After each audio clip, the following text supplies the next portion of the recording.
প্রিয় ডিগ্রির তৃতীয় শিক্ষকগণ, আসসালামু আলাইকুম। আজকে আমি একটি সুখবর নিয়ে হাজির হয়েছি, যা খুবই গুরুত্বপূর্ণ। দেশের বেসরকারি কলেজের ডিগ্রি স্তরে বেসরকারি শিক্ষক নিবন্ধন ও প্রত্যয়ন কর্তৃপক্ষের মাধ্যমে সুপারিশ পাওয়া তৃতীয় শিক্ষকদের এমপিওভুক্ত করার নির্দেশ দিয়েছে শিক্ষা মন্ত্রণালয়। এর আগে গভর্নিং বডির নিয়োগ দেওয়া তৃতীয় শিক্ষকদের এমপিওভুক্ত করার নির্দেশনা দেওয়া হয়েছিল।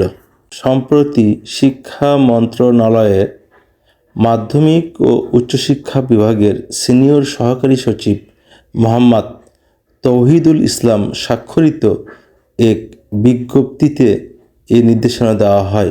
নির্দেশনায় বলা হয়েছে, অর্থ মন্ত্রণালয়ের সম্মতিতে 2016 সাল থেকে 2022 সাল পর্যন্ত দেশের এমপিওভুক্ত শিক্ষা প্রতিষ্ঠানে ডিগ্রি স্তরের কলেজে এনটিআরসি কর্তৃক সুপারিশপ্রাপ্ত তৃতীয় শিক্ষকদের নির্দেশক্রমে অনুরোধ করা হলো।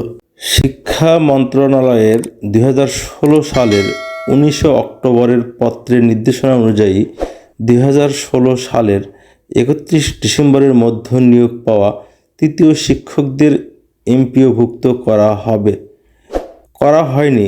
এরূপ প্রতিষ্ঠানে নতুনভাবে কোনো তৃতীয় শিক্ষক নিয়োগ করা যাবে না। তৃতীয় শিক্ষক নিয়োগ নীতিমালা অনুযায়ী প্রতিষ্ঠানে বিষয়ভিত্তিক কাম্য শিক্ষার্থী থাকতে হবে।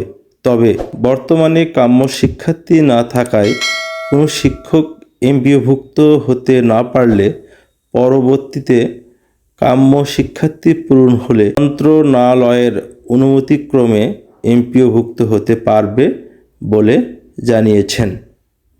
আর কথা বাড়াবো না, এখানেই শেষ করছি। আল্লাহ হাফেজ।